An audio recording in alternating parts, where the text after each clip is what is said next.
anything in your house. Everything in your home is going to be recorded, and if you want to turn off your camera, you can. Our mission, just to refresh everybody's memory, because we don't know what it is yet, I guess, is that our park district is to ensure the entirety of the property is protected in perpetuity in public ownership with respect to its ecological, recreational, educational functions, and to serve as a fiscal mechanism through which the district is by a tax levy will pay the city, which we have. I'd like to call the meeting to order and to ask if there's anyone out there that I don't see that would like to speak. And Christopher Granis, you're there. Did you want to say anything here at the beginning? You have a couple minutes and speak your mind, Christopher, if you got something. Well, I don't have anything specific to say, except thanks to all you guys who've been putting in all the work all these years. Definitely appreciated. I tuned in because I'm just wondering how close we are to the end of the process, and also I'd like to keep up on what's going on. Well, we're close, but not there, Christopher. Thanks for joining us, and thanks for your appreciation. I'd like people to look at the agenda, and if it is agreeable to, I'd like to hear a motion in a second to adopt the agenda. And if there are any changes, please speak your mind. Make a motion to adopt the agenda as it stands. You're a second? I'll second. So we have a motion and a second. Is there any discussion? Hearing none, I'll call the roll, a roll call, or we'll just raise your right hand and say aye if you want to adopt the agenda as stated. There we go. I see aye. Tom McLaughlin, unanimously passes. Thank you, gentlemen.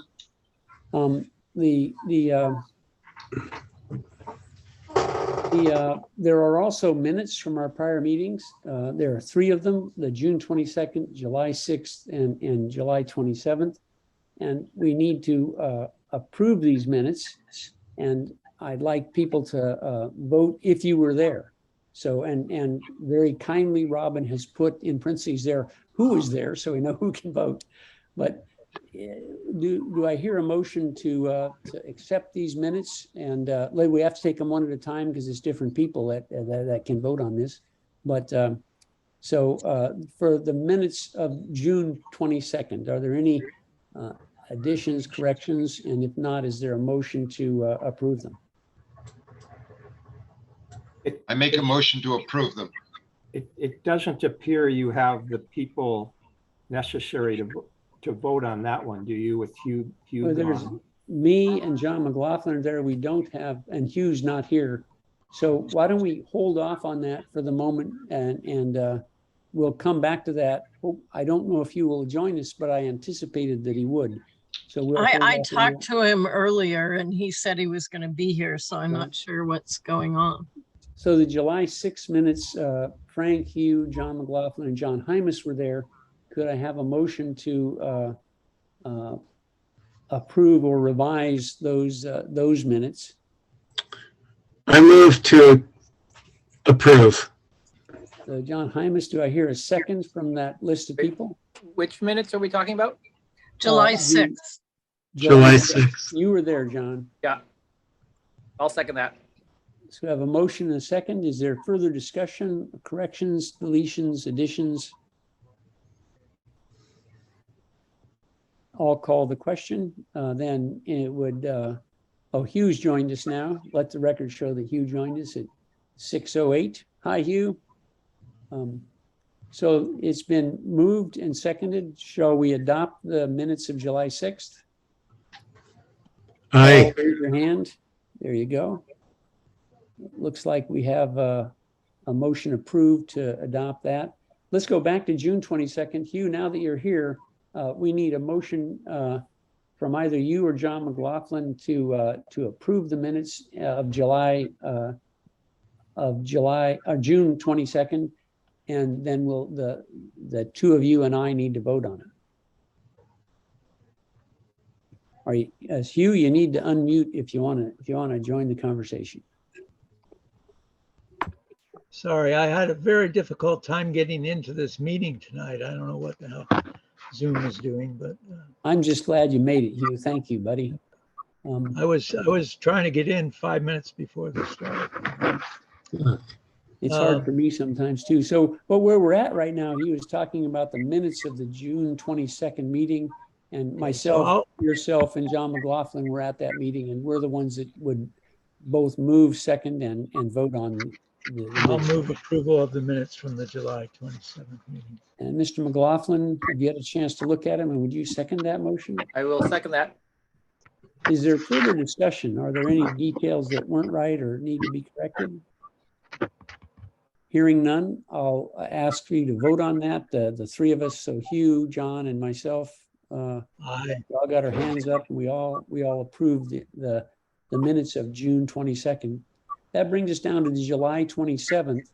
And myself, Hugh, and John Brown were at that meeting. And would any of you like to make a motion and a second? I'll make a motion that we accept the minutes as they are. There we go. And then Hugh, you would need to second that if you'd like to second it. I will second that. So moved and seconded. Is there any corrections, additions, deletions on those minutes that anybody would like to offer? None.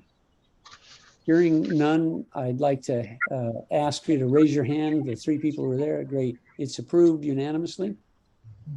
And so we've approved our minutes. We've approved our agenda. We have the item of a Park Advisory Board report from August 10th. There were several of us there. John Brown or Bob Carmichael, would either of you care to summarize those minutes or report on it in some summary fashion? Bob summed it up. The upshot of it was we talked in general about the master plan as the draft had been submitted, and I had to leave early. Frank had to leave somewhat early. And Bob ultimately made a pretty thorough case, and there were questions that cropped up at the time that were covered in Bob's account of what happened. I believe I did. Actually, there were two very important things that we wanted to have happen. Bob presented them, and one was supposed to happen, and the other one was met with some resistance. So Bob, would you mind summarizing for everybody? No, not at all. But I will remind everyone, I did send an email that included a written summary of that meeting. So that is going to be more comprehensive than what I say now. The 2 points that I requested for consideration, number one, was that the master plan include a statement in the implementation plan portion of the master plan, phase 1, to update the conservation easement. And I explained why that was important. That did get changed. I did review the latest version of the draft master plan, the August 12th version. They did include that statement, so that was helpful. The second thing that I requested was a statement in the master plan of priority for preservation and restoration of the forest ecology, if there was a conflict between that and one of the other allowed uses. That did not get included. When John Blethyn made his motion, it was a little bit confusing what he was saying. I wasn't clear on it. Nicole asked him, because when I had made that second request, Nicole Oliver cut me off. She didn't want to hear what I had to say really about adding that priority statement and why. Nicole has joined our meeting, so maybe. And I referenced, so yeah, Nicole can respond, but I did reference the point about the discussion with the Whatcom Land Trust and the Land Trust being, Ran Jack of the Land Trust being pretty insistent that there be a clear prioritization of the uses in the event of a conflict. And Nicole indicated that the city works with the land trust all the time and that can be worked out later. My concern about that is that if there's not a guidance provided in the master plan as to there being some level of priority for the ecology preservation, that may not be clear when it comes time to amend the conservation easement, and that statement may not get in the amendment to the conservation easement, in which case we could have trouble with the land trust. And that's a concern I have. To me, it would be best if we had a statement in the master plan. It would only have to be a sentence, really.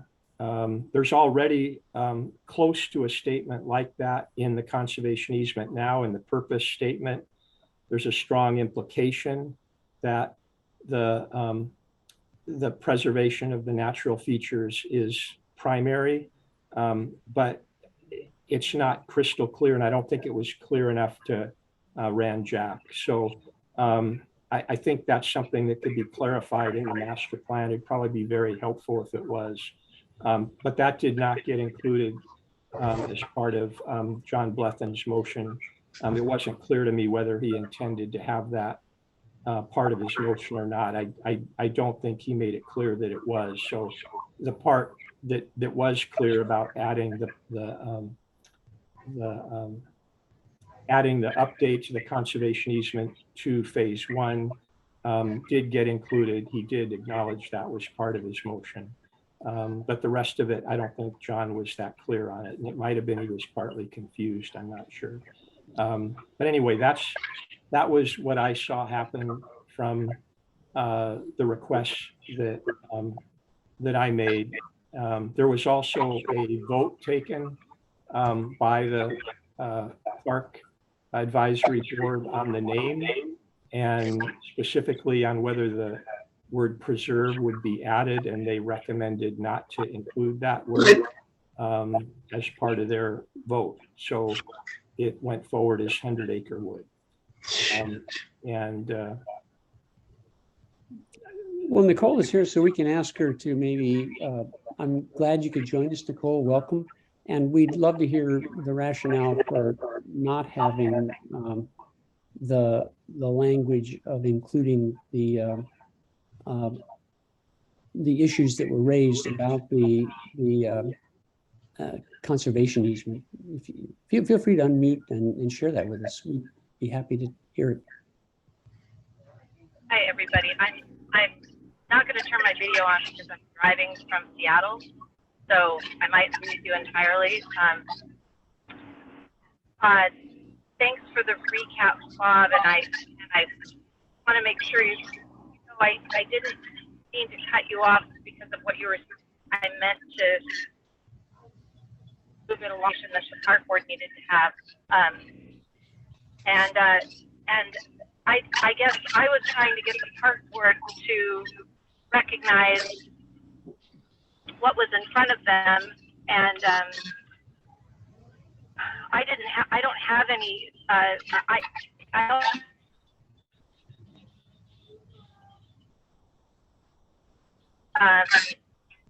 Does not have any specific. I think that there is no question if you read the current easement and the master plan together that the ecological is of paramount importance.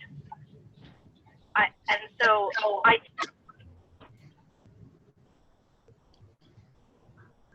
having trouble hearing you, Nicole. You're kind of breaking up, Nicole. I'd love to talk to them more specifically. I do think the easement would be the appropriate, because I heard we say to be permanent, and something like that prioritization, I think, should be in the easement, and that's my thought about that. Again, I'm sorry I'm driving, but it could not be helped. Yeah, I didn't hear everything you said, Nicole, and I appreciate, and what you just said is consistent with what you said at the meeting about it's something that can be discussed when the conservation easement is negotiated. I think from the Park District standpoint, though, there's very little certainty that that will come out as clearly as it needs to, unless there's some statement in the master plan about it. It doesn't have to be long and detailed. It could just be a sentence that says it. And then that could be the direction. Based on that one sentence, it could be clarified in the conservation easement. And this is not just me talking. This is, you know, I've raised this concern with the board based on my discussion with Rand Jack, who basically spent an hour on the phone with me telling me how the conservation easement needed to be more clear and that there needed to be priority stated among uses. And if it's that important to them, then I thought it would be important enough to put a statement like that in the draft master plan. We've already got the goals listed. It'd be very easy to put a sentence in there that says goal number 1 has priority in the event of a conflict with the other goals. And so that's what I was hoping we could do. I am concerned what's going to happen. I negotiated this conservation easement the first time, and it wasn't that easy. It's deceptively hard. The more direction we can have on a big issue like this, the better. And we spent a little. Excuse me. Nicole, sure, speak up.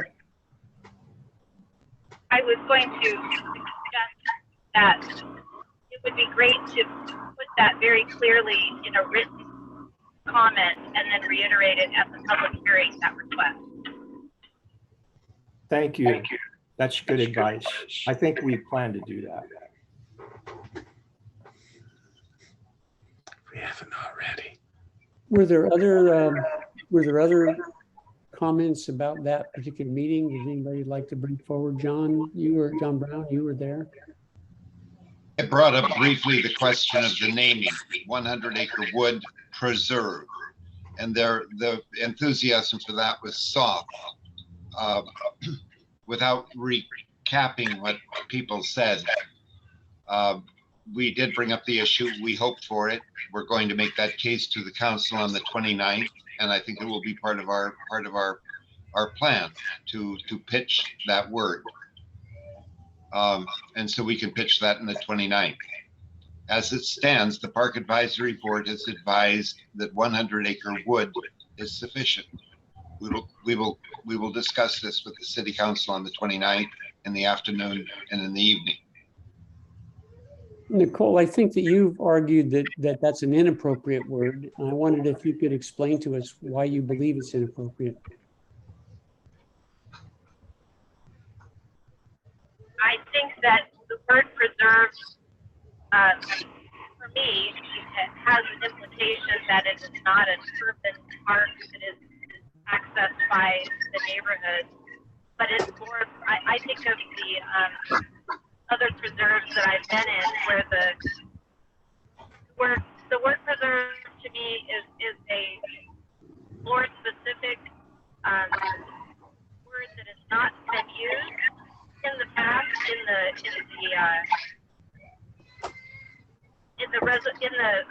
the Park District language when it was voted on, and it hasn't been used up until the very end. That's my concern. I appreciate your point of view, Nicole. I think most of us have been working on this for decades, don't agree. It's been paramount in our efforts. And I've gone and checked with other people that have had many years, decades of experience and commitment to this. And they do believe that the priority is that this is the preserve and that other uses are adjunct to that primary purpose. So I guess we disagree, and perhaps it will be something the council will have to decide. But I know that former council members that I talked with felt very strongly that preserve was the intent. Other people that have been involved for literally decades, 2 or 3 decades, agree that that was the intent. And I think that's clearly the common understanding that we share on this board, just so you know. I think in Nicole's, in not in support of Nicole's statement, but again, I think that this is something that the council will have to decide. I think that it is true that Nicole has brought up that this word preserve has been added on within the last month. Whatever the intention, the original intention was, Nicole understood and we understood going through the steering committee process that there would be a naming procedure and that we came up with this name. The word preserve added to it came on at the very end. Nicole, to the best of my recollection, is right in that respect. But again, much as I would like to have that word, I think that that we do best by deferring this to the decision of council on the 29th. Other people have thoughts? I would just like to say that I tried to zoom into that meeting, but it seemed to come up as a webinar, and I really couldn't get my face into it at all, but I listened to the whole meeting. So I was there, but I did not comment at the time. I don't think that, well, maybe we should have added the word preserve sooner, but I think better now than later, because it makes sense and it adds to our that one sentence that Bob's talking about. Preserve. This is the time when naming is decided. I mean, we made efforts to reach out about the naming earlier, specifically when the city chose to call it Fairhaven Park. We raised the issue. And despite the issue that we were told naming wouldn't take place until the master planning process, Parks has called it Fairhaven Park and persists in calling it Fairhaven Park to this day, rather than going through the formal naming process that's outlined in the city procedure. That's not my recollection. I realize you have your way of understanding this. Bob Carmichael and Nicole talked about this directly on the Zoom meeting at least a year ago. And Bob said at that time that he understood the difficulty of Nicole's position. Nicole pointed out that the park had no name, the property that we're now talking about, and that it was more a bureaucratic thing, just a matter of paperwork to designate it as Fairhaven Park. But there was never an attempt by the city, not by Nicole nor by anyone else, to preempt the naming of the process by calling it Fairhaven Park. If that's the implication of that remark, then I disagree with it. The city realized that there was a process. They wanted to follow that process, and they have. We can bring this issue up before council on the 29th.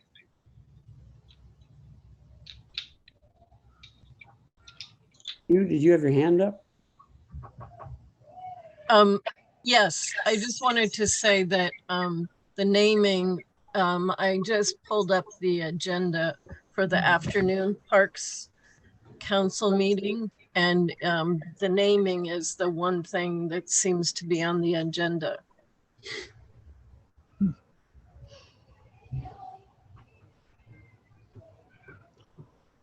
Did you have your hand up, or is it just? I was just resting in on my walker. I'm sorry. Okay. I couldn't tell. Yeah. Thank you. Any other discussion about the Parks Advisory Board meeting? May I just clarify the agenda?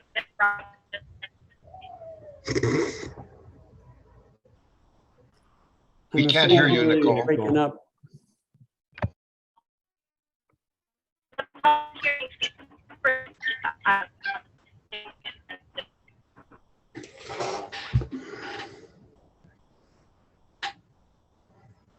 We can't hear you at all, Nicole.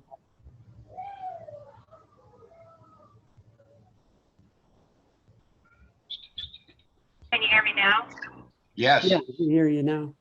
The public hearing is a separate agenda item than the project and the public naming on the afternoon council. They're two separate items. So I want to make sure you know there's two items on Monday for council, one in the afternoon committee and then one in the evening for the public hearing. thank you. Are the agendas the same for both meetings with respect to the issue raised?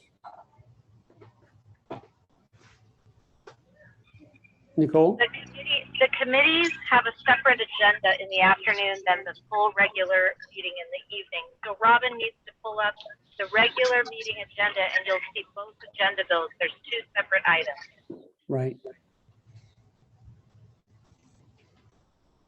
So the naming and the adoption of the master plan are different items. Yes. And will there be another vote at a subsequent meeting, or is this the essentially the last meeting where this will be decided? Definitely another meeting. That was my impression, yeah. Anything else about the Parks Advisory Board meeting? Could I make a comment about naming? Sure. And this would really be in the context of the draft comments to the council that Bob sent around. So I could hold off on this comment until then, but I do have a number of comments on that excellent letter, and one of them pertains to naming, so I could raise that now. Why don't we just take it up where we're talking specifically about that? I think it Okay. might flow Sure. better then, if that's okay. If there's no more about the Parks Advisory Board meeting, I'd like to close that issue and move on to old business. The stewardship finalization, the stewardship plan finalization and printing. And Robin, did you have a report about that, about where we're at with the cost and the number of copies and that sort of thing? You're on mute, Robin.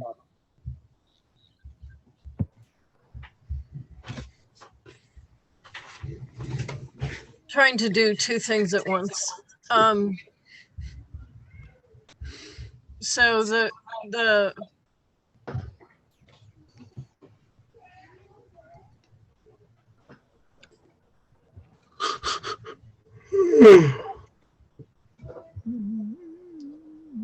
No, I got that. So basically the cost went up from basically $36 a booklet to $68. And they did give us a discount because it could have been more. So it ends up saving us about $370 with the discount they gave us.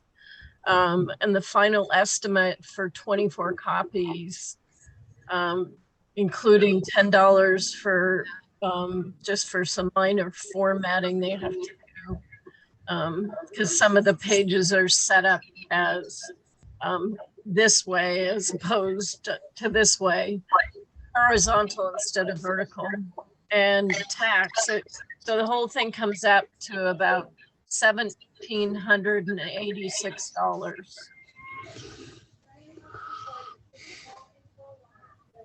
And when can it be done? Is there a timeline on, Robin?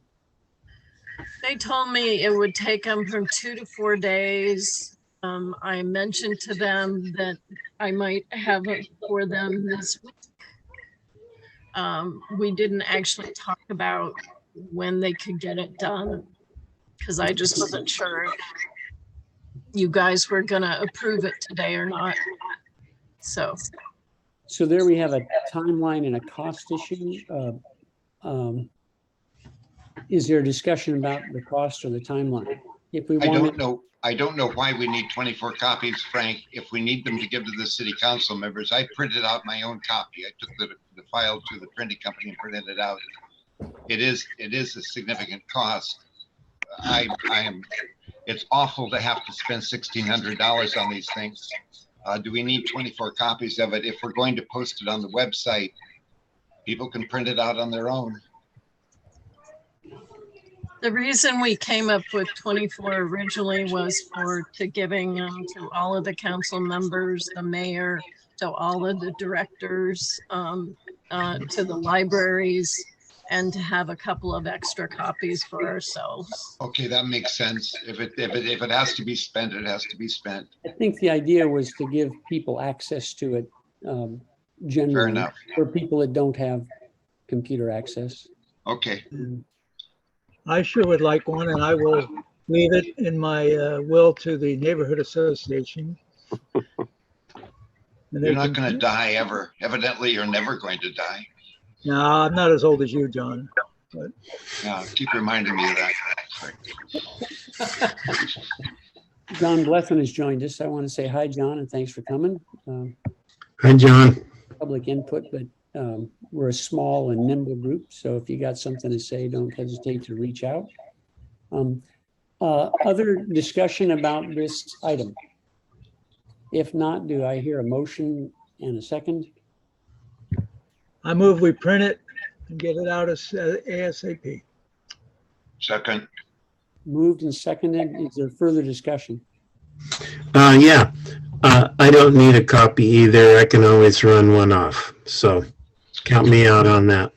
I think we'd already counted everybody out.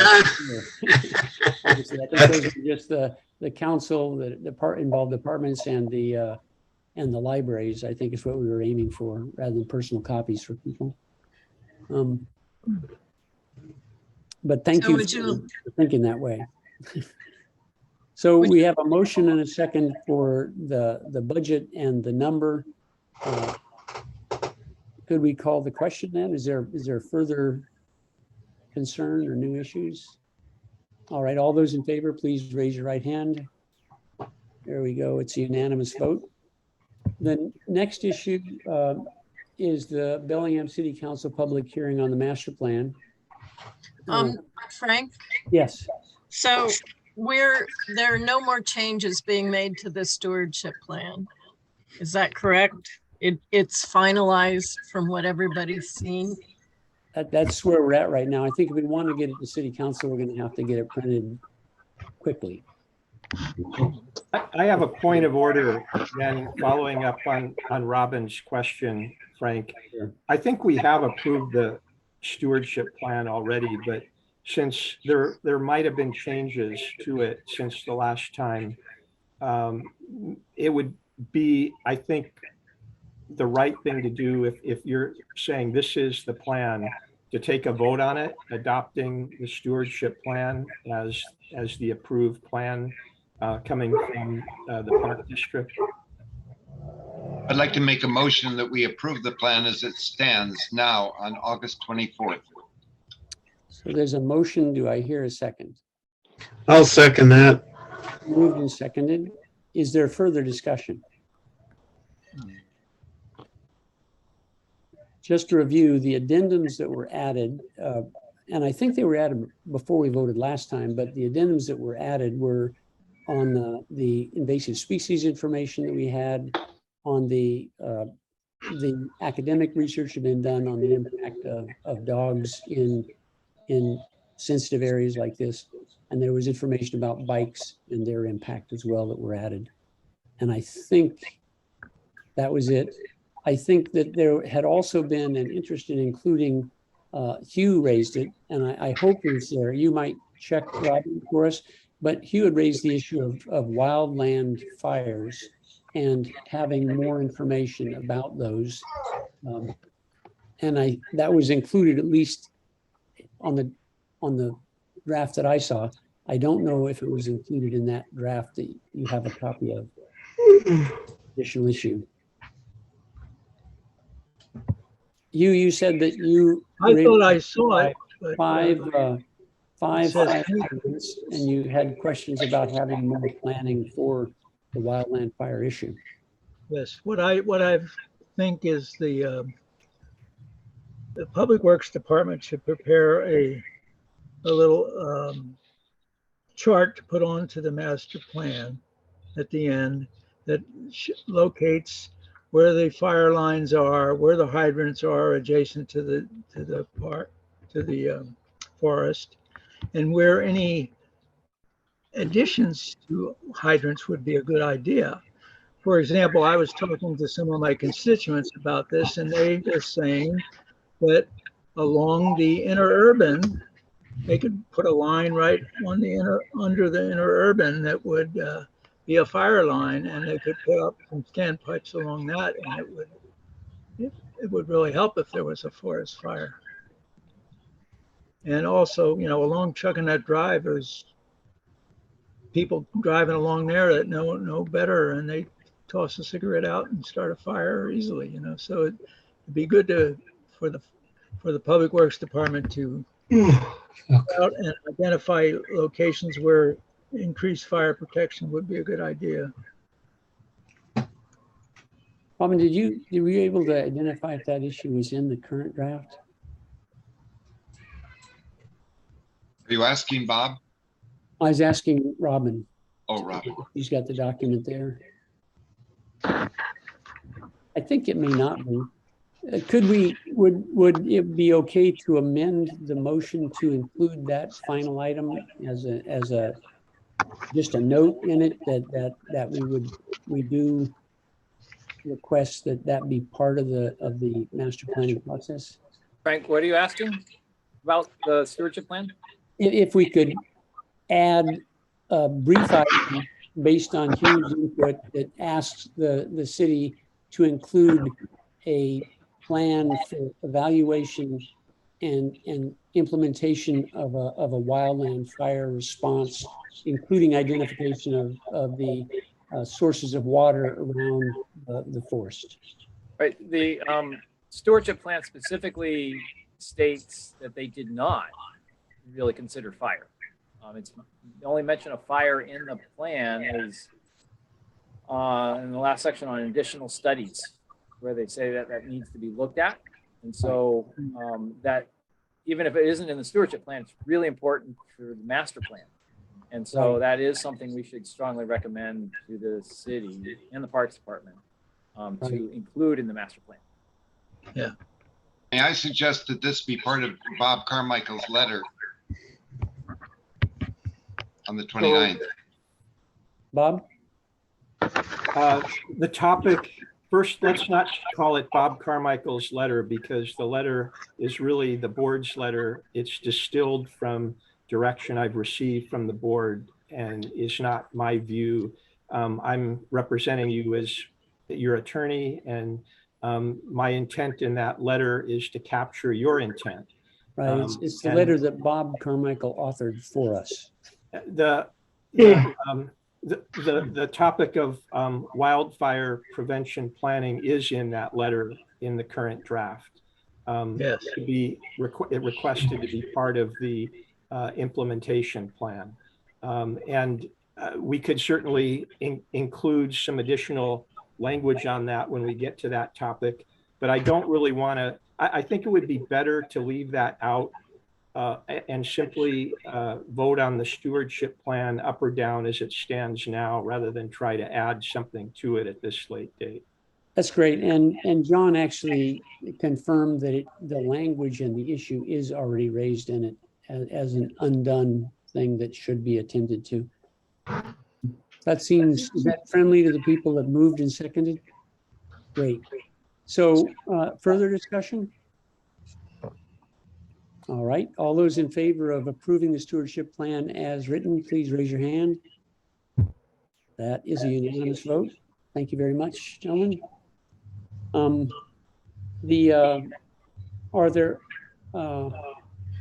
So we now have finalized both the number of copies, the funding for that printing, and approved the stewardship plan as written. If there are no other issues about the stewardship plan, we can move on to the Bellingham City Council public hearing on the master plan. We'll do that. Okay, so letter and presentation to council. So I wrote a summary that was a page and a half long of the issues that I thought were relevant. when you try to condense it down, it's actually very difficult to do. There are a lot of issues. And then Bob authored for us a letter distilling our thoughts about it. And you all have gotten a copy of that letter. It was, and there's also a timeline associated with that letter that Bob put out. I believe the letter was yesterday. The timeline was today, I believe. And those both were in your inbox, and I hope everybody's had a chance to review them. Is there a discussion about that letter and presentation for council? Reading through the timeline, I thought it would be nice to go back even a little further in time and talk about when the city actually bought the property, the date, and back in 2011, I think it was, and then anyway, there's some other dates in there I thought would be good to put in. Bob, perhaps you could comment on the logic of having that particular timeline and what it's for, and what, if anything else, should be included in now that you've had a chance to reflect on it. I know, the vote to establish it even. Yeah, so we could certainly go beyond what happened before the park district was formed, but the purpose of the timeline was to identify the activities of the park district itself. And the park district didn't exist when the property was in foreclosure and acquired. And I mean, we could go back through and identify the ballot and the ballot title and deadlines, and we could also go back even earlier than that. As many of you mentioned, this is something that's been going on for more than 20 years, really. The intent of it was to just capture the district's activities. And even then, as I said at the beginning, the very, very beginning, I don't think everybody was here. It's intended to hit the high points.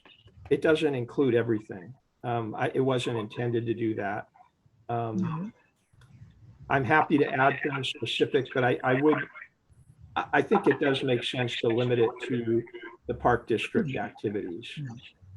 I just thought that February 12th, 2013 was the vote to establish the district.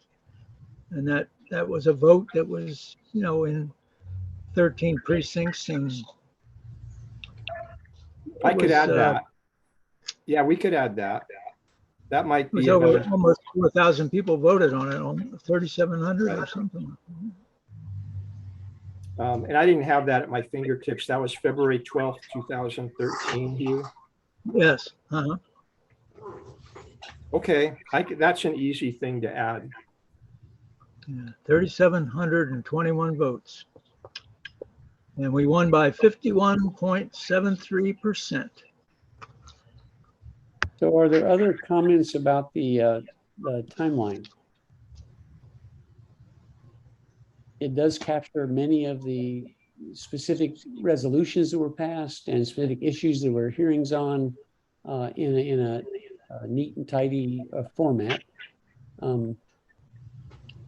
Further discussion of the timeline? Great. Could we then turn to the master plan comments from the board? This is a longer document. It's 6 pages long. It's intended for our signature, and so should be reviewed carefully by each of you if you haven't. It's got a background and summary, and then a number of carefully thought out items looking at each of the attachments, and then comments on the draft master plan starting on page 2. It's a fairly complex and fairly dense document. And I think just to briefly summarize, attachment 1 is the timeline, which we just talked about. Attachment 2 is the interlocal agreement, which we discussed earlier. And attachment 3 is the conservation easement, which, pardon me, the interlocal agreement we didn't talk about, but it's something we are all familiar with, I think. The number 3 is the conservation easement. So there are 3 attachments to this document. There is a brief summary of the argument about the importance of preservation and protection at the beginning, and then a series of specific comments. There are a series of those. Have people had adequate time to review this, and would anybody like to make comments and suggestions for alterations, deletions, or amendments? I have had time. I will just say briefly, I have had time to look at it. You and I and Bob met in Bob's office last week. You laid out points that you hoped could be included in this statement. And I think that Bob captured the sense of them. You subsequently wrote up your own essential points, and as well as one other document that you sent. And I thought that your work was superb, Frank, your summary of issues. And it seems to me, Frank, not to second guess your own presentation, that a great deal of what you said was captured in this thing, this document that was composed by Bob. But Bob was taking your ideas and putting them in here, and I thought that he did a masterful job. I'm ready to sign it. So my effort was really to boil it down and summarize rather than to expand each item. And Bob's work, if I understand correctly, was to take those and make them into language that we can actually recommend to the city for making specific changes to the master plan. Indeed, that's exactly it. And I think the summary was intended to be just to share with people about the very general nature of where we wanted to go with the issue. Other comments? John had a chance to look at it. John Brown, John Hymas, John. I had a chance to read through them all, and I agree with John totally. And I'm impressed between Frank and Bob and what you've come up with. Yeah, very good. Mr. McLaughlin. So I concur. I think it's a great letter. And my comments, I think, are offered in the spirit of adding to it, perhaps making it stronger, since I wasn't involved in the discussion and drafting of it. And let me go in order. Under I think section 2, regarding the statement of ecological functions, it does mention, it certainly mentions some of the local ecological functions, and it does mention the. John, could you just direct us better to where you're at? Which page are you on, and which section of that? Sure. On part is the bottom of page 2 or where is it? Page 3. Page 3. Where it mentions the strategic importance of the place. It's a headwater area. It provides an important forest corridor and all that sort of stuff. I think that actually understates the regional importance of this place. This goes back to my original interest in when I first learned, decades ago, the Bristol Growth for Development. I did my own regional analysis and concluded that actually this is a connectivity hub for the entire southern region of Bellingham. And if this were to be developed, then ecological connectivity would collapse. So I don't know if we need to use that kind of language, but we could emphasize the greater strategic importance of this place for many of the natural values we cherish in the city. Do you have specific language you'd like to propose, John? I could do that. I think that would be immensely helpful. I hear the thrust of what you're saying and I understand it. And I think it would be a friendly clarification of what the intent was. Sure. And if you- Rather than Yeah. editing by committee, how about if I take some time and write things up and send them? that would be great. Um, Yeah. Then I think it's also on. Could I have a question? Yep. So, John, I really want your comments. You were the one that I really wanted to look at this letter and give me your comments on. So I'm really grateful to hear them now. What I heard you say, and part of it is going to be if I get the comments cold, I unless they're very, very specific and I can just drop them in, there's going to be some question of judgment. I want to make sure I get it right. So the language that you were referring to on page 3 was a quote from the current draft master plan that talked about the headwaters and the corridor. And what I'm thinking, based on what you said, is that we could add language immediately after that quote that would be our own language then, that would talk about the regional, say that's fine, but really this is a regionally important corridor. So it's even beyond that. Is that kind of where you were thinking of putting it? Yes, and I can make my comments such that you could just drop them in. I'm specifically referring to 2 quotes from the draft master plan that are indented on the top of page 3 on the letter. Yep, that's what I thought. Yep. Gotcha. Okay, go ahead. And then the next one is on page 4. The statement, let's see, right before point A.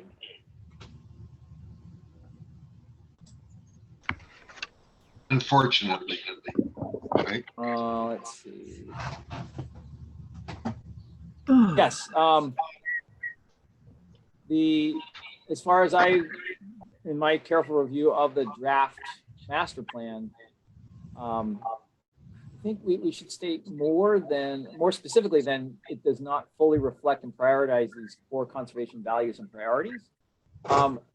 As I read the master plan, it really is a statement of goals and aspirations, but a plan needs a strategy to achieve those goals. And that's largely missing from the plan in ways that the rest of the letter outlines. So I think that statement can be made stronger in a way that would appeal to hopefully council in fulfilling their responsibility to address the needs of this place and allocation of resources to achieve those goals. It would appear, my reading of it says that that $650,000 is going to be used to build a small road bisecting the property. And that may not be the highest priority from our point of view. So there you're talking about acts of omission and commission. Right. So building the roads is actually commission. It's perhaps dedicating substantial resources where they might be counterproductive. The plan also has omissions, addressing fire, addressing climate resiliency, of inadequate trail removal and restoration of habitat structure and that sort of thing. Those are all omissions that the plan is incomplete without. And actually in the drafts, there were fewer and fewer decommissioned trails. Right. There were very few in the final draft of the most recent draft. And at least I see that as a fatal error, actually. It's a major problem. There are numerous trails that need to be decommissioned, and it's going to cost money to do that. They've got to take the trail up, replant it, potentially build 2 rail fences, a variety of activities that will need to be done to decommission trails. There are also some trails in extremely sensitive areas it's suggested that a trail come in over Hogs Creek, which is a very sensitive area, right near where the beavers, if they do come back, would have to be, and to bring, a significant number of people in from an entirely new location. It seems like that trail should be decommissioned, not expanded. That was their original plan. Their original trail plan called for decommissioning that.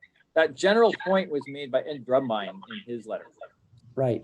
Ed's letter was very well done, and he's actually written 2 letters. He's a PhD in ecology that is extremely well versed in this site.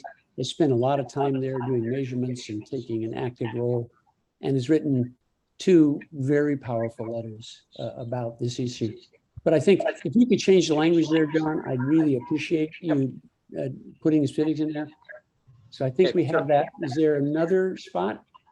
Yes, section C under additional requests. Which page that is? It's page 5. Yep. Middle of page 5.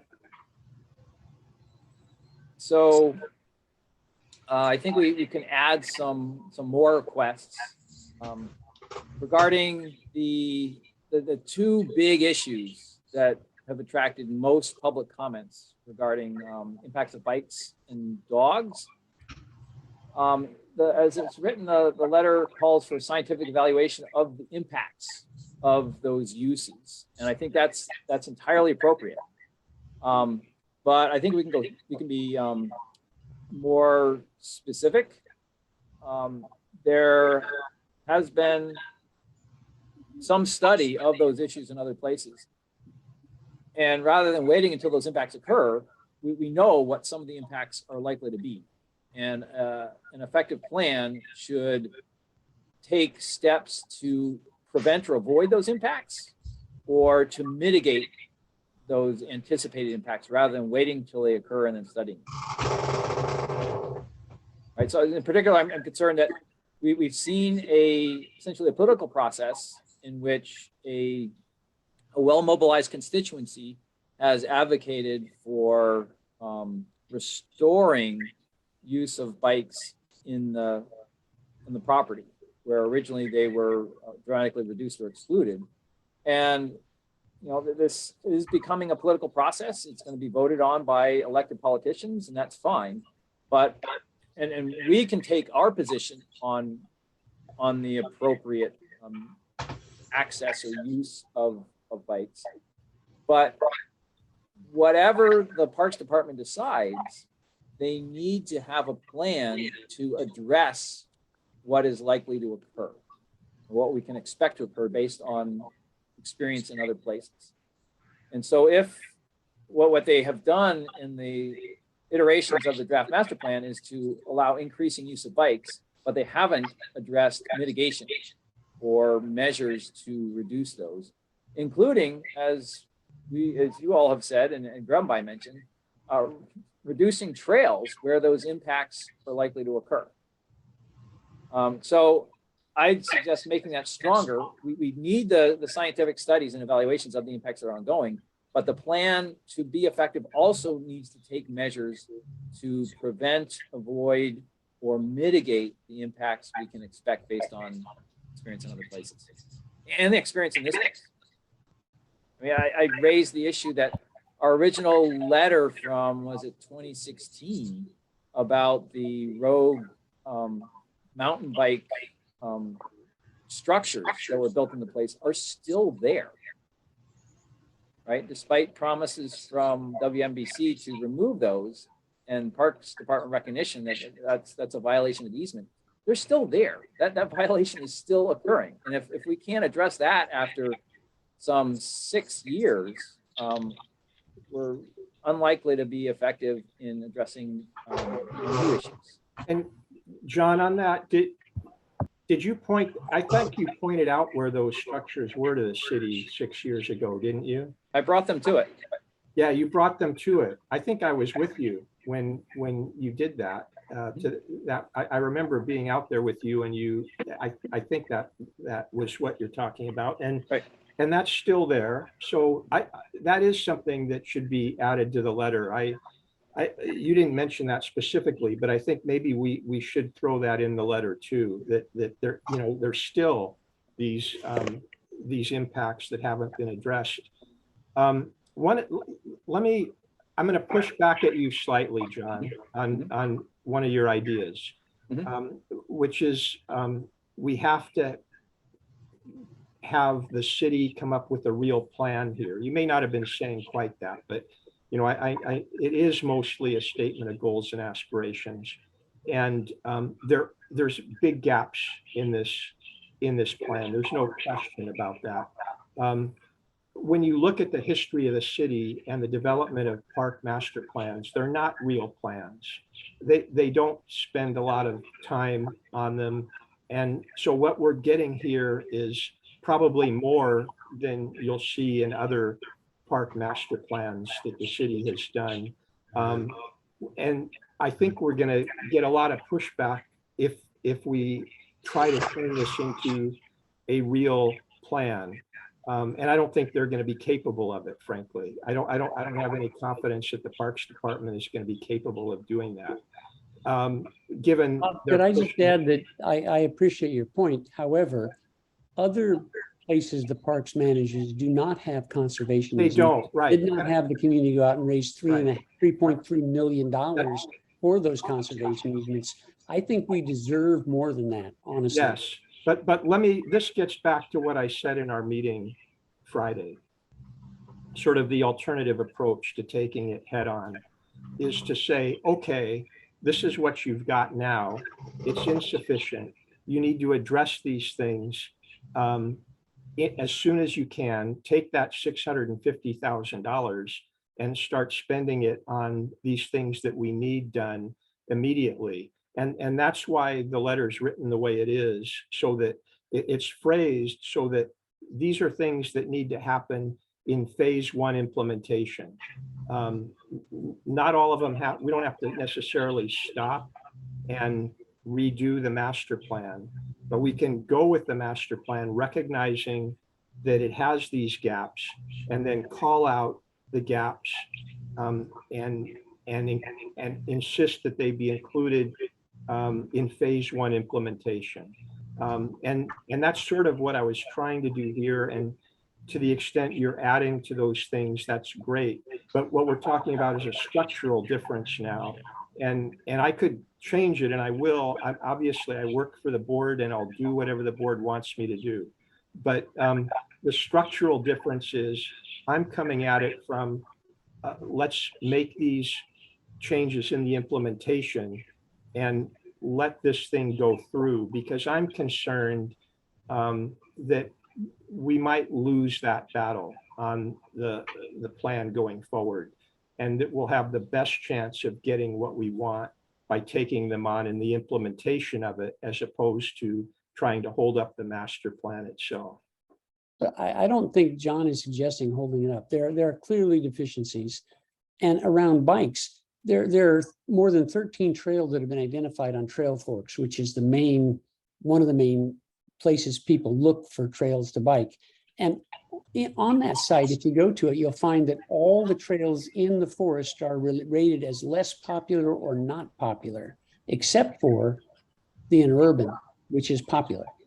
I mean, these are not even popular with bike riders. At the same time, I can tell you, I got forwarded what the biking community is doing right now, and they are organizing a systematic letter writing campaign and effort to turn people out for this event on Monday. A very systematic effort and strongly worded effort. So I think we're going to get an organized user group that's very self-interested and really about an emotional issue, that they're being excluded from somewhere, and they refuse to be excluded from anywhere. I think we need to draw a line. I think bikes do not belong in a preserve, just like dogs don't belong in a preserve. Right. And I think we shortchange ourselves and limit our future capacity if we agree to that at the beginning. And I honestly don't think there's a reason to do that. And I'd like to. Moreover, I think we need to ask for them to follow science and not popularity polls. if the science says there's degradation of the ecologic integrity because of dogs and bikes, they need to follow the science, not just the popularity. User groups need to demand access. That's reliable. That doesn't mean they should be granted access in a preserve. I agree with everything you just said. It's just, I was trying to find a way that I felt was more, and I could be wrong, that I feel is more likely to be successful. Well, I agree with your strategy. I don't disagree with what you said, Bob. I think looking at the implementation is the way to go. And I think pointing out things like the fact that we need to correct the very wide trails that bikes have helped to create and continue to worsen that make invasive species more likely. We need to point those things out as specific things on implementation they need to do. They need to make the trails narrower and make barriers so those bikes don't go up on the side. There's lots of examples where bikes are currently widening the trails and making soils that are much more accessible to invasive species already. Yeah. And that's happening. But they need to follow this. The other thing, to finish one thing, Hugh, is that there are also trails that connect with privately made trails on private property to the south of the park, down where the trail goes by the beaver ponds. There are several trails that go onto private property there. Those need to be decommissioned because that is intentionally being designed for bike use and jumps and downhill runs and on private property. And it feeds directly into the trails that they're proposing on the southern end of the property, which I think should all be decommissioned. It just invites more use. I think there's a bunch of specific things in implementation we can and should ask for. So I don't disagree with you, Bob, about the thrust that you're doing. I think you're correct to say that we should focus on modifying the implementation plan, but I think we need to talk about specifics about both bikes and dogs. And there's a robust literature on the impact of dogs in forested wetland type areas, that there's an adverse impact on plants and specifically animals that are very significant. Hugh. I think that the term decommission is bogus. I mean, nobody commissioned these trails other than the interurban, really. That's the true. Commission. All these other ones are just fly-by-night bogus things that people did themselves. And it ends up legitimacy when you say we got to decommission this. It's like it was never commissioned, so it's an illegal trail. That's a great point, Hugh. And I thought of that, and I think that should go in the letter. I can add that. Thank you. I'm really interested, John, in your reaction to what you've heard now. So I'm trying to put myself in the position of Nicole and her agency. She's a public agency that is making decisions and to some degree is accountable to the public, and they're going to receive passionate appeals from various groups. We just heard a great one from Frank, and I think that can be further supported and justified with the conservation easement, voter intent, and all that sort of thing. They're also going to, as we've heard, are going to receive appeals, already have, from user groups that have strong interests in various uses of the place. I can make appeals based on the degraded ecological condition of unregulated use of the place and how, since it's become public, it has been degraded. And in part, that's a consequence of lack of resources dedicated to the Parks Department, but it is a failure in management. And with the master plan, we ought to start correcting some of that. What I would argue, though, is that from Nicole's position, whichever position she takes, right? Some people are going to be, some groups are going to be unhappy regardless of what you do, but whatever position the Parks Department takes, it needs to plan for whatever uses are allowed. And I'm not seeing a plan in the master plan for the uses they're planning to allow. And so that's essentially what I can take a particular position on what's appropriate for this place, but and the Parks Department can ignore that. They're going to make a decision that's going to make some people unhappy. But regardless of whatever decision they need to make, they need to back it up with a plan to address the allowed uses. So the illustration would be, if we didn't allow dogs, how's that going to get enforced? If we decided not to have bikes, how would that be enforced? There's no plan at all. Just like there's no plan on limiting bikes in areas that might create new trails. Right. I mean, Or we if actually they functionally, do allow those uses, how are going to address the conflicts, the impacts, and everything else? One of the things I sent, I think some of you, was a report from the Forest Service Pacific Southwest district or region that reviewed various impacts associated with mountain biking. And it's a whole lot more than soil erosion, which is what commonly occurs in the scientific literature. And that basically provides a list of issues that ought to be considered and addressed in a plan. And again, we don't have to repeat the same mistakes that have occurred elsewhere or suffer the same impacts that have occurred elsewhere. This plan can be informed by the experience in this place already and what's happened in other places, what's worked and what hasn't. so I think, John, what Bob's question to you is, he believes that politically and strategically it's wise to focus on the implementation phase, and are there changes that can be made in the implementation phase, which I think is pretty consistent with what you're saying. I mean, I think he's given you specific examples of how that implementation phase needs to be different. Yep. Does that make sense, Bob? Yes, what would be helpful to me, I think, is if everybody's in agreement with focusing on the implementation as opposed to trying to get planning to our Parks Department to do a plan that we think it should do, and say that implementation of it, that's where this needs to be dealt with. And the evaluation of these issues is laid out in the bullet points, pretty much everyone we've been talking about in a general way anyway. It's a bit of a compromise. I admit that. I'm concerned that if we try to include everything now in the plan and say it's deficient, that we are going to take head on 400 or 500 written comments from the biking community, and we're going to lose. We're just going to flat lose. But, Well, but if we have, they tried to turn people out for the Parks Advisory Board, and one letter came in and nobody showed up. So yeah, but they these are could be kind of doing the shrill same- people that are calling for Yeah. I wouldn't count on that, though. it. Yeah, I know. Anyway, John Brown has his hand up. It's fascinating to listen to John McLaughlin and you, Frank, dealing with Bob's perplexity here and the difficulties in presenting this letter. Bob, if I understand this issue correctly, we have to get what Bob has composed here out of mainly Frank's ideas. We have to get this before the council members on Monday.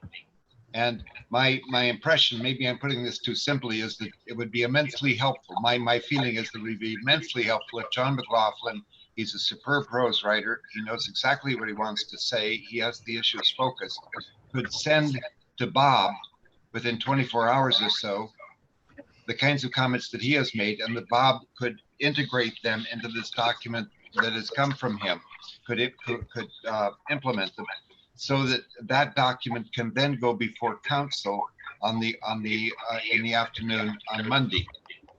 That's giving it, I was putting a lot of pressure on Bob to get this thing done, and then with the revisions that John and Frank have suggested. My impression also is that when we make our presentation, probably on the evening of the 29th, Frank, my impression is that Bob will speak to the kinds of points that he has made in this letter. And that, to put it, no? Well, I think what Bob's doing is writing down our ideas, and they're a broad array of ideas. There are other people that I know are going to speak and are speaking to very specific issues. And I think each of us should pick a specific issue we want to talk about. Ed wrote an excellent piece about trail alignment and how that should Indeed. happen. There's another piece about bikes. Ann Eisinger has agreed. I talked with her, and what she wants to talk about is the overall ecologic importance of this, almost a spiritual discussion or a discussion about why Superb. we need Wonderful. to know how to do this. But I think it's going to be more effective than Bob is writing this as a summary for all of us, just like the stuff that I did. Those weren't my ideas. Those were a summation of everybody's ideas. And what we need to do is make the strategic thing that Bob is raising right now is, should we focus on a major rewrite of this, or should we focus on a strategic set of issues that we find critical on the implementation side as our final best offer to the city? Is that sort of a correct summary, Bob? It is. Well, I really like what John Brown said about having John McLaughlin write his input in this letter, work right within the Word document in red line format, John, and send it to me. And then I can either take it verbatim or massage it into it maybe a little bit if I have that latitude, and come up with a document. And if you're okay with that, and you think if you basically are okay with the structure of the letter the way it is right now, and you want to add things to it, then I think that'll work really well. And in fact, it's something that I was hoping we could get out of this tonight. And then Bob, well, when would we all sign it, Bob? You're Well, not going to be done with this thing before tomorrow. so what we should do, what I think we need to do is take a vote on the letter, approving the letter as is, plus comments from John McLaughlin that will be integrated into the letter. And then we'll have taken the public vote on it, and you can all sign it. You won't have seen the final version, but you've heard the nature of John's comments, so you have a really good idea of what they will be. And I think it's good enough to take a vote on it. I would also want to include a couple of additional comments that I've heard, particularly Hugh's comment on the fact that decommissioning is really a bogus term, because most of these trails, if not all of the trails, Who would have thought of that? were never commissioned in the first place. And I think that's a great point. So, and I can add that. I'll figure out a place to add that, Hugh. Good. So anyway, that's my proposal to try to move it along. And then Okay, move adoption then. what's So that? I'll move Before we go- adoption. before we go further, could I mention 3 other comments? Oh, Absolutely. Okay, Yeah. yes. Please, John. And none of my comments are substantial rewrites. They're just additions to what we talked about. The first one is a need, the climate adaptation or resiliency plan. The draft master plan describes those in very vague terms. There are some very specific and important opportunities at this place to provide climate resiliency and adaptation that can serve as a model for the city and the region. And they ought to be mentioned, or the plan needs to mention those, Yeah. because otherwise enough. they're not going to get acted on. Good. Otherwise, the That's a place good is going to be comment. continued to be degraded.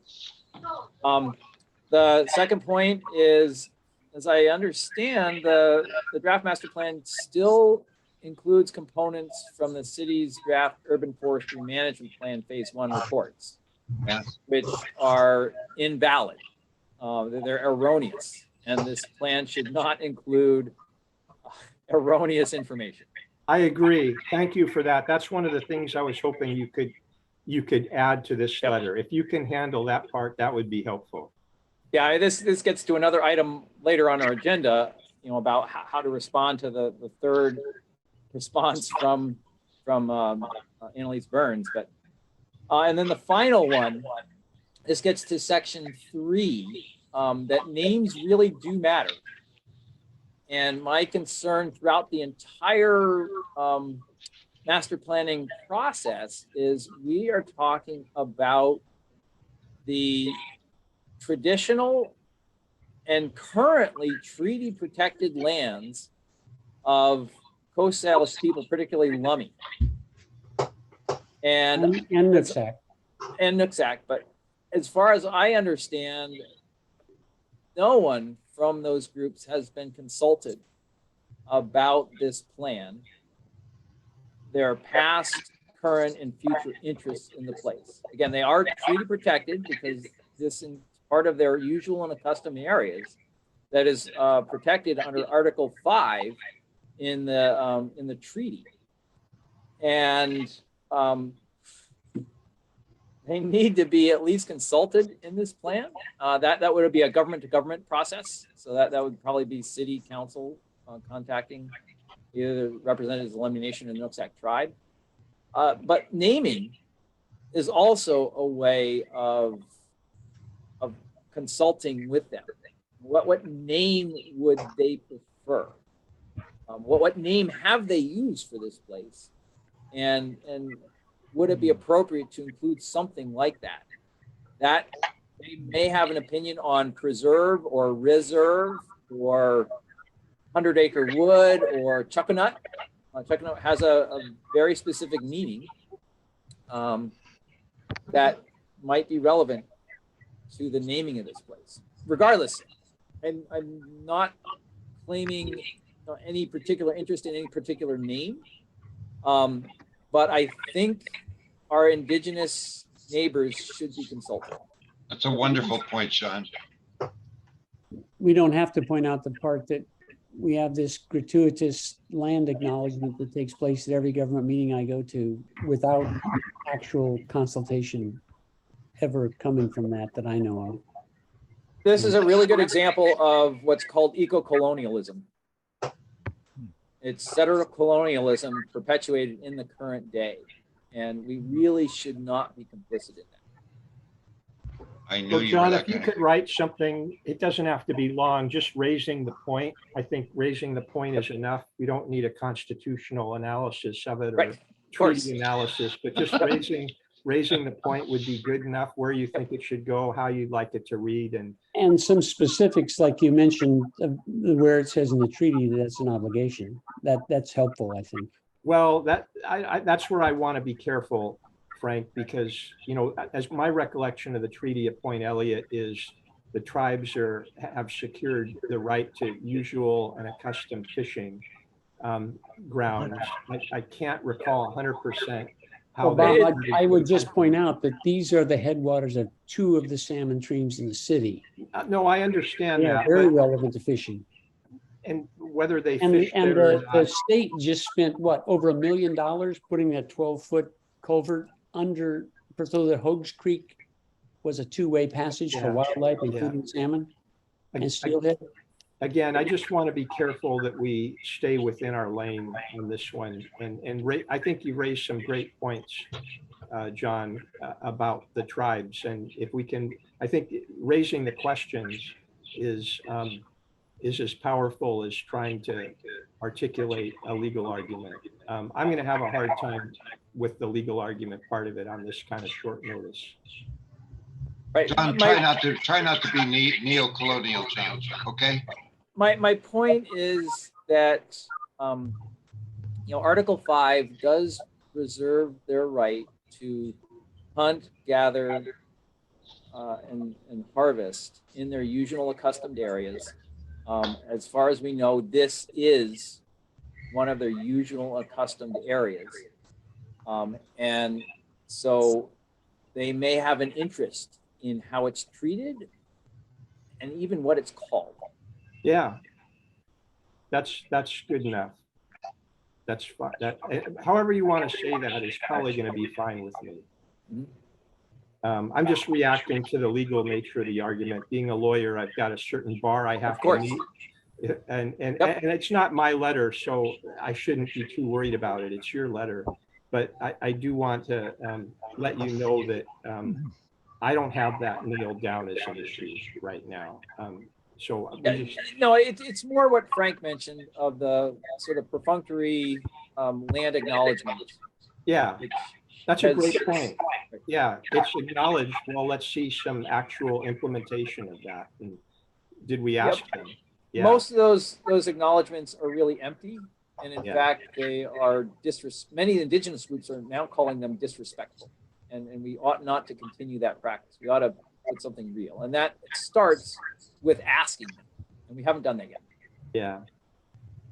Yeah, it's more or less a gratuitous statement in most instances. I agree with you. Okay, well, does everyone have enough?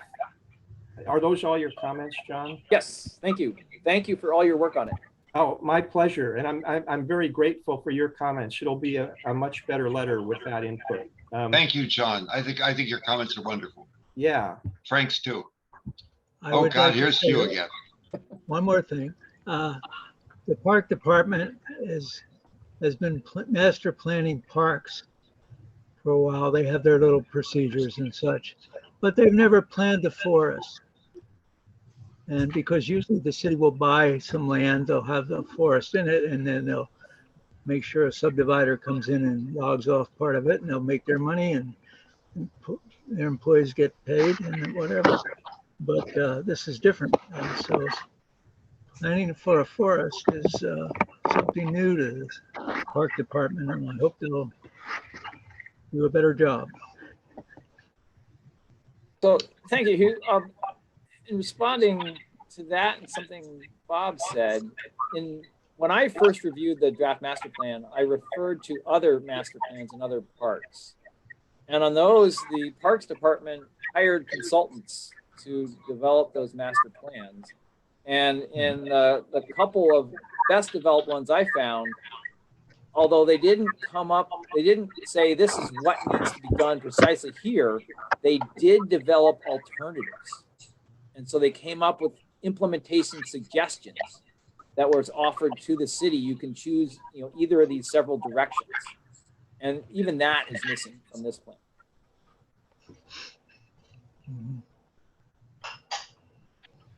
Wake up, John.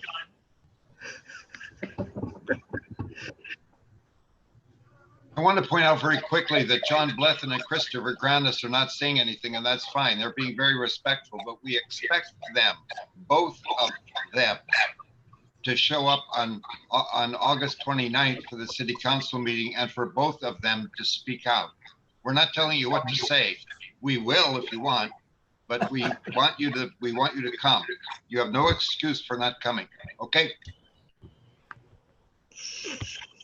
I just wanted to talk about logistics of the letter and getting it signed. So if there's any ideas of when it might be ready for me to get it signed. So John, when can you get your comments to me? God damn it. So I think I'm going to be working on that after this meeting. Okay. That'll be later tonight. If John can get the comments to me tonight, I will promise to get the letter out tomorrow. I can't promise what time tomorrow because I do have a full day tomorrow, but I'll get the comments integrated into the letter before I go home tomorrow night. And then that would leave probably getting it signed and into the city by Friday. I think we really want to get it in by Friday. For sure. Okay. Well, I could get it signed Thursday night and or Friday morning, so then it would be ready to go to them. Yes, and I'll get it to you as soon as I can then, after I get John's comments. I have another surgery tomorrow in the morning at 5:40, but I should be in good shape by noon. You'll be in good shape by 10 o'clock. We'll expect you. Oh, no. No.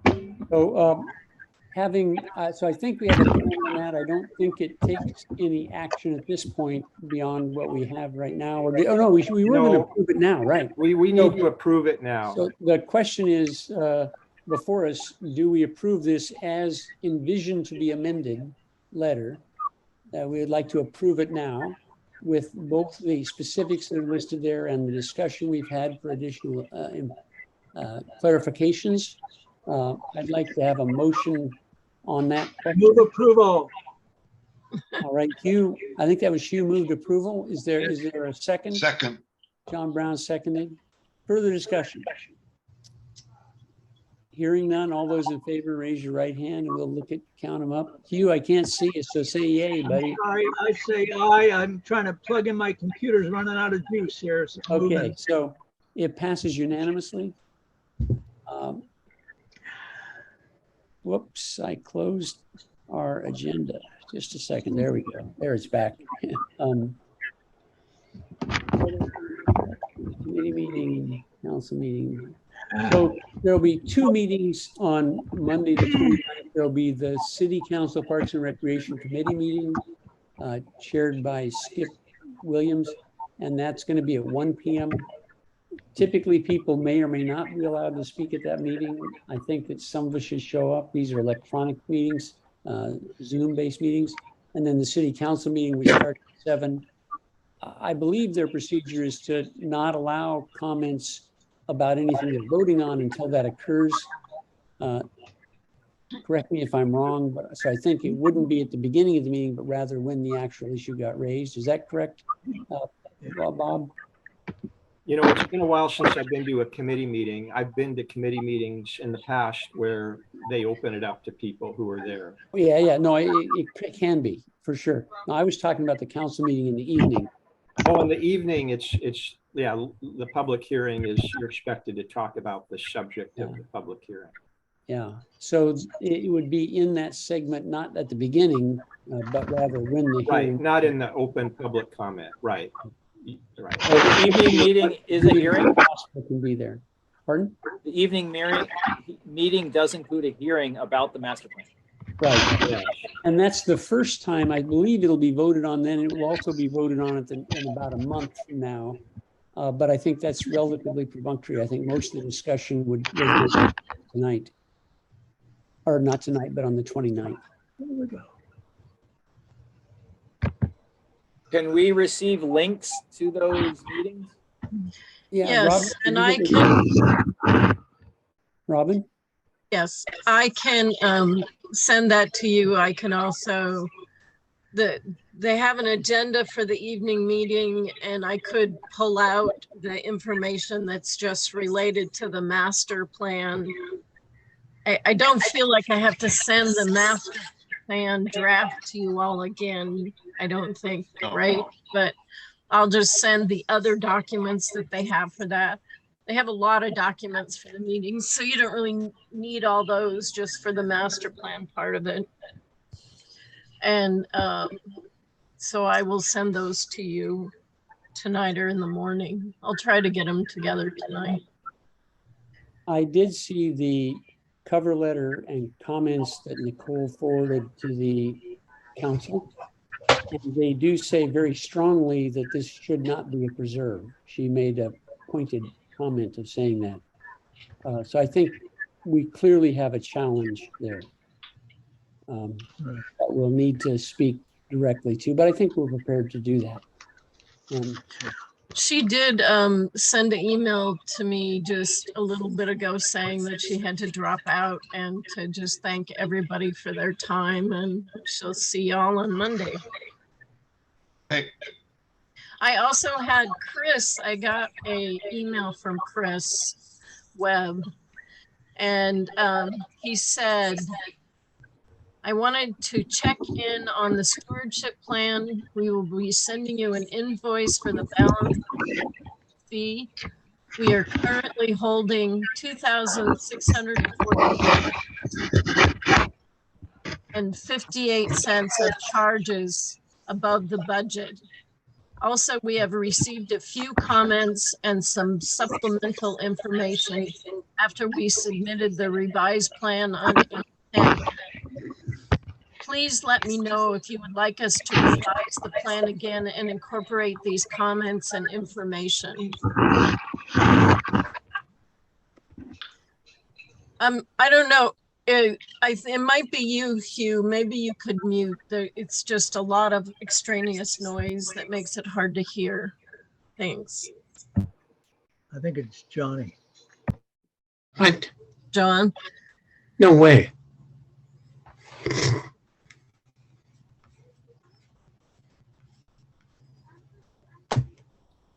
Robin, can you send me a link to the city council meeting too.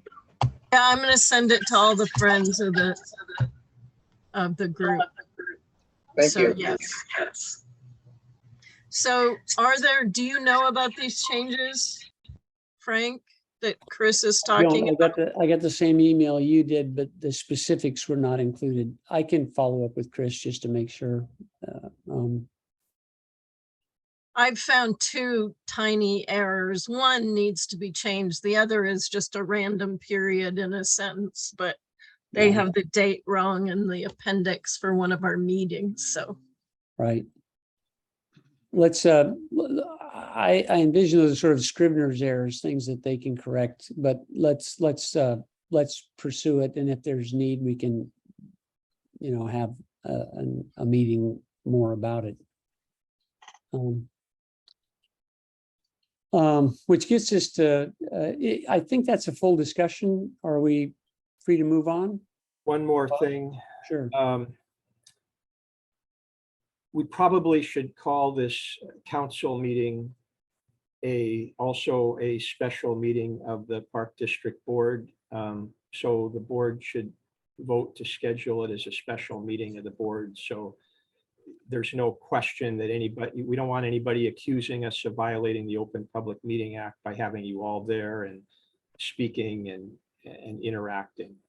Right. And I think it strengthens our ability to speak clearly about it. And if we do have it as essentially a joint meeting, that was the structure that was used in the past as well. There's precedent for it, having it actually be us and them having a joint meeting at the same time. Does that also go for the meeting in the evening, Bob and Frank? I'm thinking the evening is the more It important. is the meeting in the evening. Yeah. Oh, Why don't we have Bob, could you craft a motion that would be legally appropriate for us having a public meetings at both the 1 o'clock and the 7 o'clock meeting? I don't think it's here. Why don't I just state it and you could say, somebody could say so moved if you want Sure. to do that. Right. Motion to schedule a special meeting on the topic of the draft master plan for the 100-acre wood and also the naming of same for 1 p.m. on Monday, August 29th and 7 p.m. Monday, August 29th at the city, as part of the city council virtual meeting on those topics. Do I hear a So motion? moved. make a motion that we accept that. I'll second. You moved, or John Brown moved and Hugh seconded. Further discussion? All those in favor, raise your Aye. hand.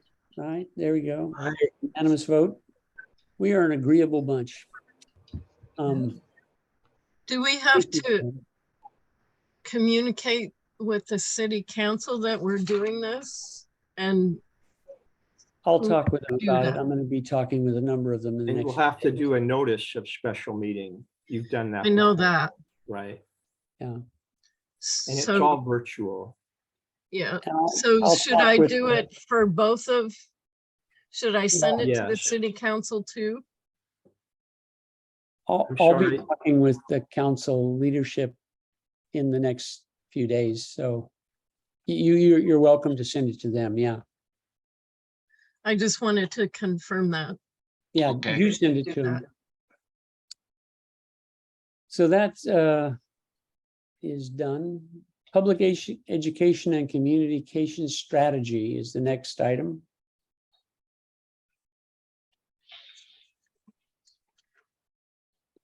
So I can tell you what I've been doing. I did write that summary, a very high level summary that's brief enough.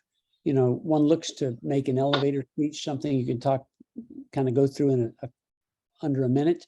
I sent you all a copy of that. I think it captures much of the issues.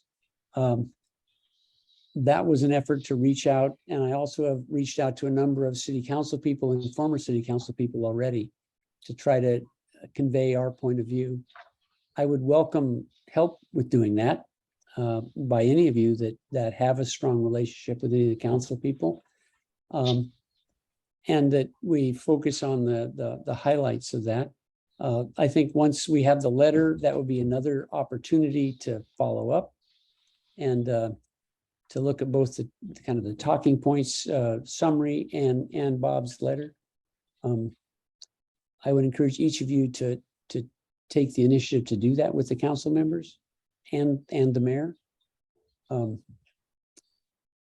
Were there other elements of the public education communication strategy that anyone wanted to discuss?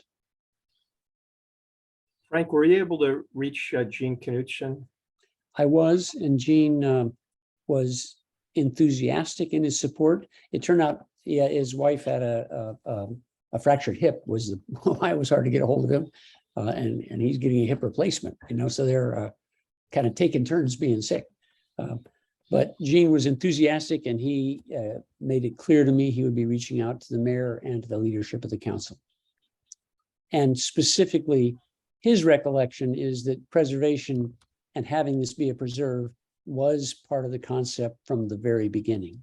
And Good. He was quite enthusiastic about reaching out to current council members to convey the history of it that they may not be aware of.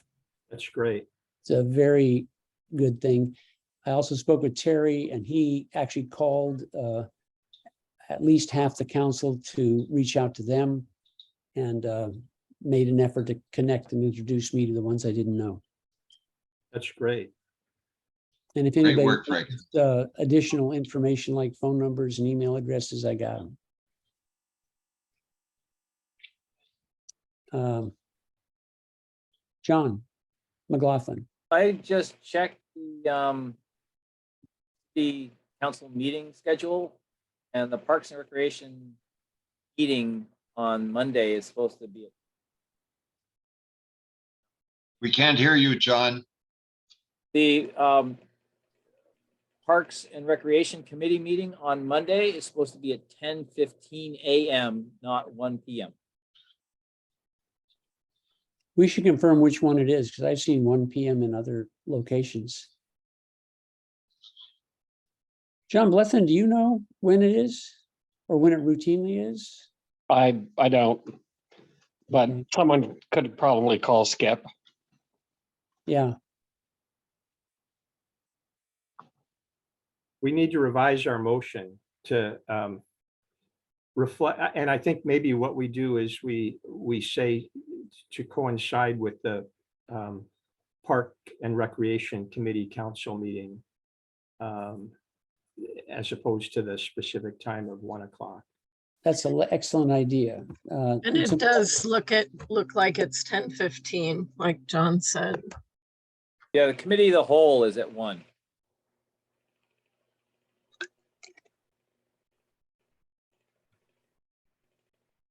Okay.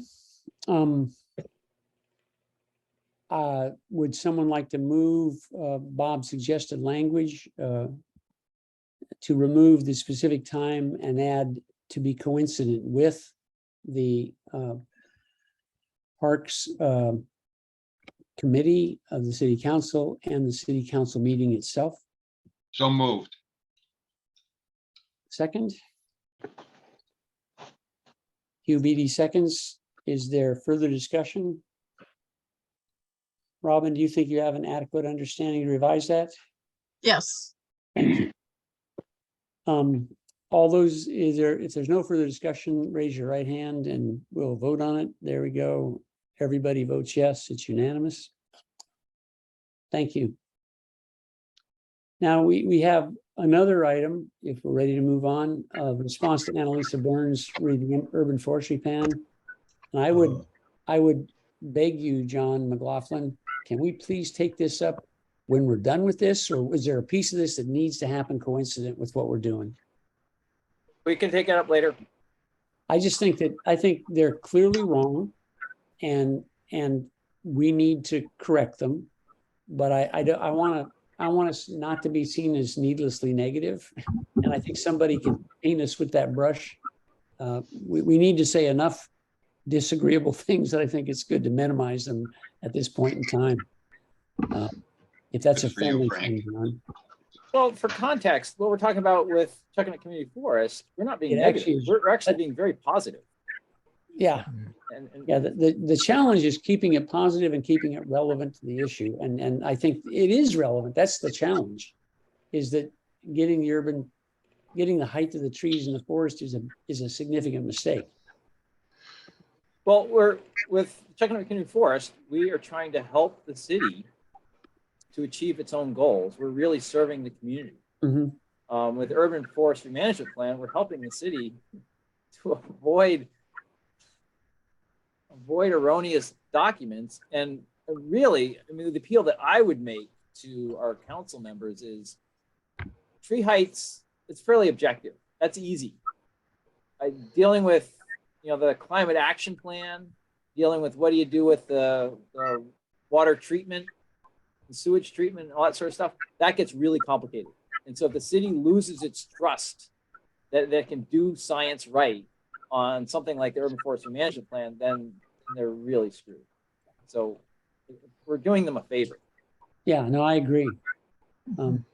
Great. Other old business. Hearing none, we'll move on to the new business. This is the perfunctory part of this meeting. Monthly expenses and cash flow sheets, petty cash, WECU, $2,917. Treasury report as of July 31st. Whatcom County Treasurer's monthly reporting, beginning unencumbered balance, $254,510. Ending unencumbered balance as of 7/31, 249,868. We received tax revenues of $414 and paid out $5,057 in operating expenses. Is there a motion to approve our direct payroll from wages for Robin for 46.5 hours in July with a total gross of $1,160.50? So moved. Moved, seconded by Hugh. All those in further discussion? Hearing none, we'll call it raise your hand. Passes unanimously. Consent agenda, motion to approve following payments. Basically, payment of July 15th, invoice 98801, sounds like a zip code from Carmichael Clark, $2,046.50 for regular professional services. Reimbursed to Robin Albro for mileage. August 21st, 2002, invoice for mileage, $33.70 for April, May, and July. April, May, June, and July. And payment, August 23rd, 22, invoice $26.59 from High Waters Media, $157.50 for domain renewal and website hosting and website update. Do I have a motion to accept those? So moved to accept these payments. John Brown came through again with a motion and a second. Second it. John McLaughlin. He's a big spender. Further discussion? All those in favor, raise your right hands and say aye. Yeah, unanimously passes. Robin Albro will send the three board members right after the meeting, John McLaughlin, John Brown, and Hugh Beatty, a copy of this. Please respond by confirming your approval and paying the bills as listed on the consent agenda and payroll. Right. So remember to send that in as soon as you get it from Robin, just that you approve those in written format, so we have that to confirm our video document. Our next. Could we send that letter also by signing electronically somehow, or do we have to? I think it looks better to sign it in person. Yeah, okay. If Robin can get it around to us, I think that's more powerful. Okay. Yeah, I don't have a problem with running it around to everybody, and it's just easier than trying to explain how to sign it electronically. Okay. Our next regular meeting is Wednesday, September 28th at 6 p.m. And our next special meeting will be the 29th in the morning with the Parks Committee of the City Council and in the evening with the entire City Council. Very good. Regular meeting, September 28th, special meeting next Monday. Robin, if you have an issue, or Hugh, you can come by. I'll be home. Okay. Thank you. Anything else for the good of the order? I want to say thank you for Christopher Granis for his coming and staying with us all this time. We're very glad to have you here, Christopher. We'll Thank you, see you Chris. on Monday. I'm impressed. Okay, bye, everyone. The meeting is adjourned at 7:53 PM. Thanks, Aye. everybody. Thank you, Bob, for all your work. Thank you, John. John McLaughlin, what's the best way to connect with you for signing? When would this be? In Bob's letter? Yeah, It's probably gonna be tomorrow afternoon or evening. Leave and okay. Yeah, send me an email message or call me. Okay, we'll do that. And I'll just give you a call, Frank. Sure. Okay, Thank you. and Hugh, are you around tomorrow? In the Yeah. evening? I'll be around tomorrow evening. Great, well, that'll Taking work. the day off, so I'll be home once I get out of surgery. So Yeah, I'll- good luck good with luck. surgery. I'm sorry you're having more of that. It's good stuff. Yeah. All right. I'm Thanks, gonna have everybody. foot surgery coming up in October, so. No, we'll have to make sure we can do nice things for you. If we know when it's going to be, we can help take care of you, Robin. Yep. Thank you for all that you do for us. Okay, well, Right. see you guys. I'm gonna All right. end Thanks, this Robin. all. Bye-bye. Bye. Bye.